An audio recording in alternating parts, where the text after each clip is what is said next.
आदरणीय कैलाश आहलूवालिया जी, mister Vij, lily सवन्ना जी, सुरजीत सिंह धीर, doctor Shalini, Sarika, Hemant के पेरेंट्स एंड सारिका की mother and all the family and friends and the audience at large. Thank you, Hemant, for inviting me on this occasion of launch of the book Abhisar and also the celebration of her first journey on this path.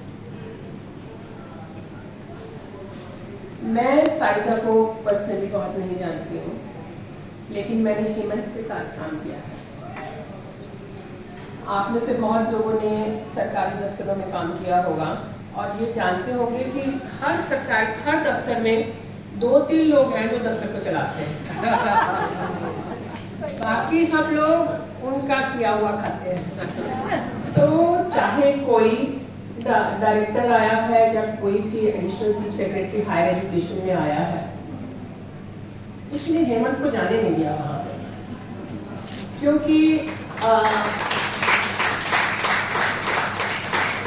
उसमें ना केवल काबिलियत है but एक उसकी जो value system है और हमेशा किसी भी चीज़ को अच्छा करने की जो लगन है, उसको कोई भी जो भी ऑफिसर आया कभी भी उसको वो निकाल नहीं सका. डिस्पाइट द फैक्ट कि बहुत लोग जब वो कोई ऐसा काम करता है तो बहुत सारे लोग, अनीता जी आप बैठी हैं यहाँ पे, तो बहुत सारे लोग शिकायतें करते रहते हैं बट हर एक को पता होता है कि किसकी कितनी वर्थ है. And first time I met Sarika when both of them came to my house to give a sweet box on the admission of their son to the medical college in Chandigarh Medical College. जो बच्चा आज stage conduct कर रहा है, मुझे बहुत अच्छा लग रहा है कि ना केवल वो डॉक्टर बन गया है और लेकिन इतना अच्छा बोलता भी है. So at that time when I saw her, I found that this value system which I was seeing in Hemant is not only in him, it is in his wife, and not today I can see that this flows in the family. I can see his children, both boys, and I can see his parents and Sarika's parents.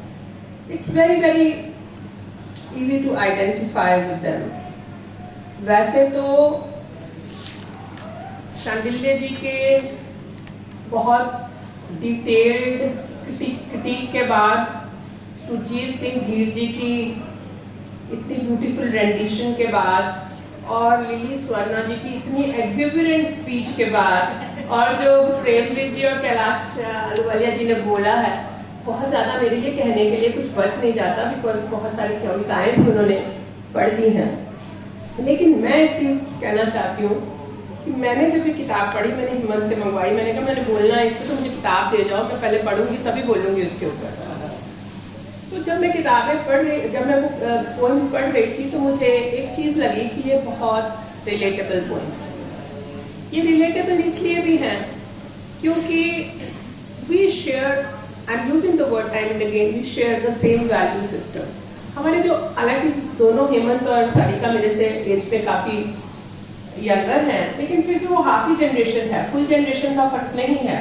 So what I can see, the value system which their parents had was almost akin to what the value system my parents had, and probably most of you have come from that, you have grown in that kind of a value system. जब mister Ahluwalia बात करते हैं कि ये चीज़ ऐसे क्यों लिखी गई है, ये ऐसे क्यों लिखी गई है, या इसमें उसका एक, मुझे ये लगता है कि आज के कॉन्टेक्स्ट में थोड़ा कॉन्फ्लिक्ट भी है, क्योंकि जब वैल्यू सिस्टम चेंज होता है तो आदमी रहना तो अपने उसी शैल में चाहता है कि जो पेरेंट्स से मिले हुए आपके संस्कार हैं, लेकिन सोसाइटल नॉर्म्स कई बार बदल जाते हैं, तो एक रिबेल तो करता है लेकिन फिर अपनी शील्ड लेना चाहता है उन संस्कारों के बीच में। इसलिए कई बार लगता है कि वो कॉन्फ्लिक्ट है, लेकिन वो कॉन्फ्लिक्ट अपने इथॉस का रहता है, अपनी कल्चरल वैल्यूज का रहता है, तो वो कविता में कहीं कहीं उभर के आया है।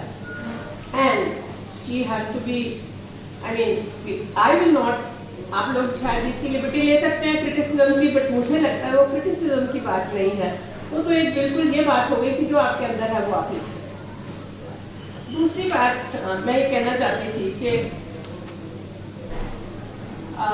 ये 5 खंडों में सबने बताया कि philosophy of life, spectrum of love, inspiration, colours of relationship and kinds of COVID, in 5 में डिवाइड करके ये बुक की रचना की गई है। इन 5 थीम्स में हम लोग भी, हम अपनी लाइफ जर्नी में भी इन 5 थीम्स के साथ आत्मसात होते रहते हैं।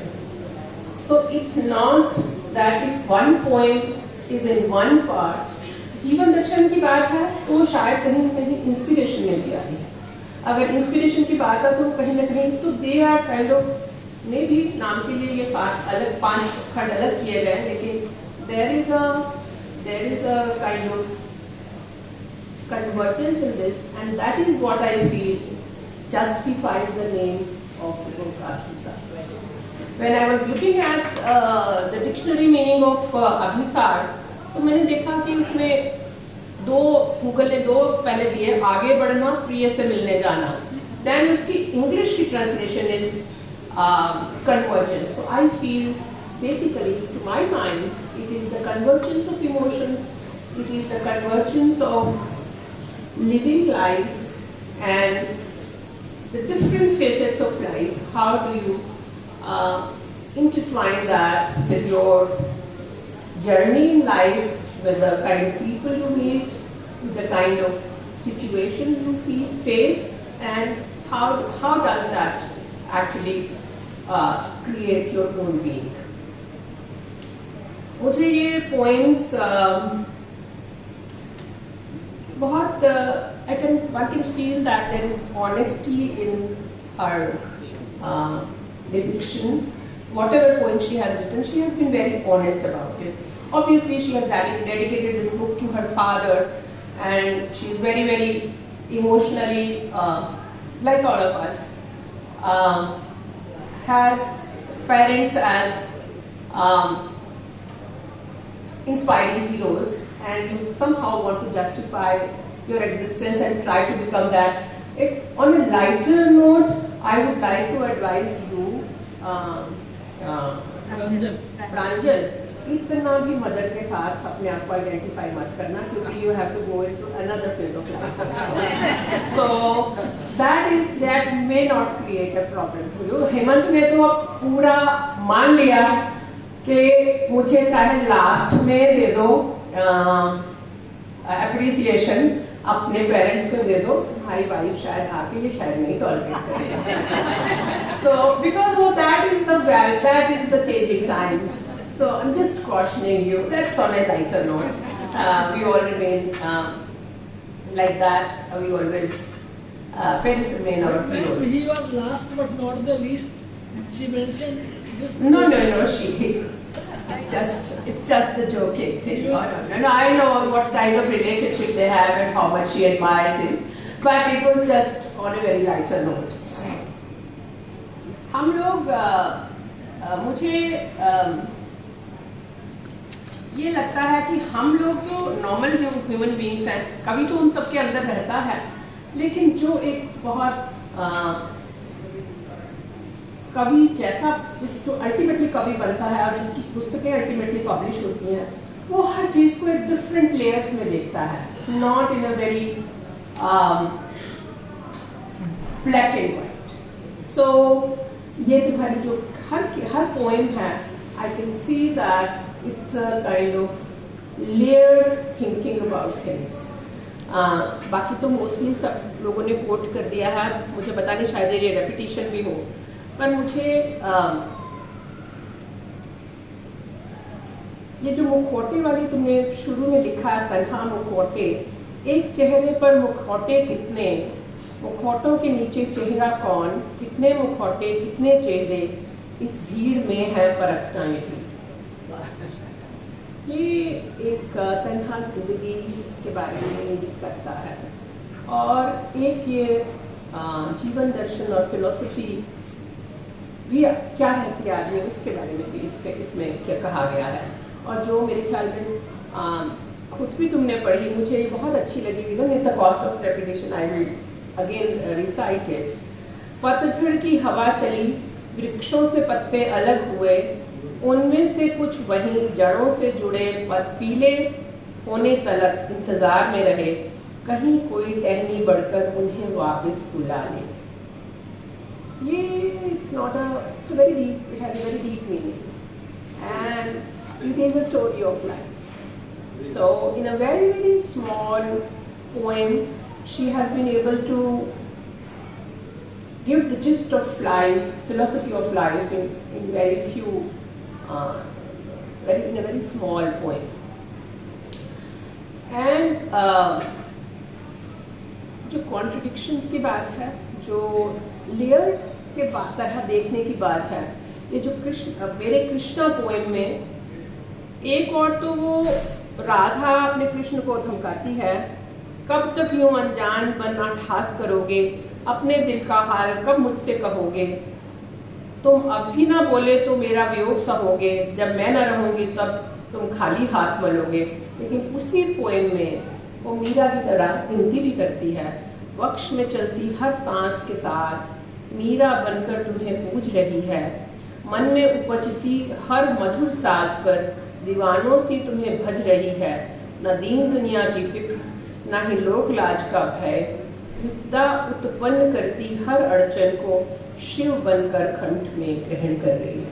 This is a very in the same poem she has been able to bring the different mind of a believer. She is at one time complaining, at the same time she is in that Meera mindset. मुझे लगता है सारिका कि तुम्हारी किताब पढ़ने के बाद मुझे लगता है कि मुझे कुछ लिखना चाहिए। And if she has inspired me, I think that is that book you have already achieved your goal. So you must be inspiring many people by writing it. Let me congratulate you once again. मैं हेमंत की बात करते करते फिर इसकी बात करना बीच में भूल गई। जब ये मेरे को मिलने आई तो मैंने शी इज टीचिंग, तो मुझे मैं पंचकुला में डीसी भी रही हूँ, जनरली भी लोग मुझे जानते हैं, तो फिर मुझे पता लगा she is a very sort after teacher also, not by the students only, again by the headmistress also, because इसने हर काम ले लेना है, हर काम को अच्छे से करना है, हर फंक्शन को इसने करवाना है, स्टेट लेवल के फंक्शन को कराना है, सबको कराना है, लेकिन उसके साथ साथ ये साथ में कर पाना, अपनी जॉब को अच्छे से करना, उसके लिए एक तरह से नॉट ओनली एज अपने काम को ही अपनी एक तरह से पूजा समझना और उसके साथ साथ फिर ये किताब भी लिख पढ़ना, ये बहुत आसान नहीं है Sarika.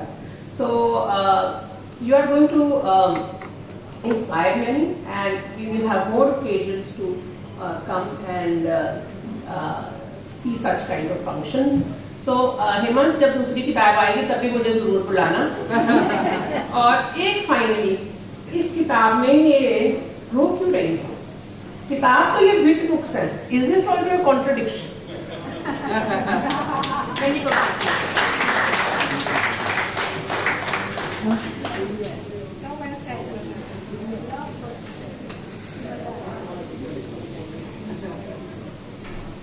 Thank you, ma'am.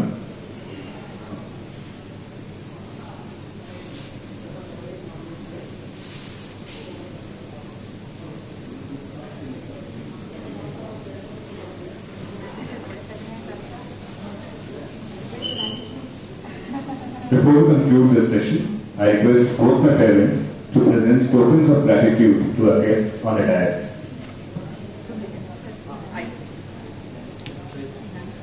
Sarika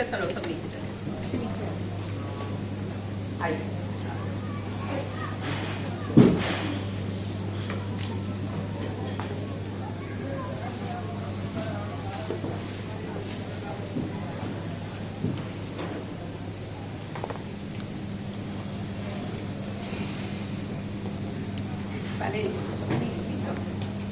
चलिए अब तो आप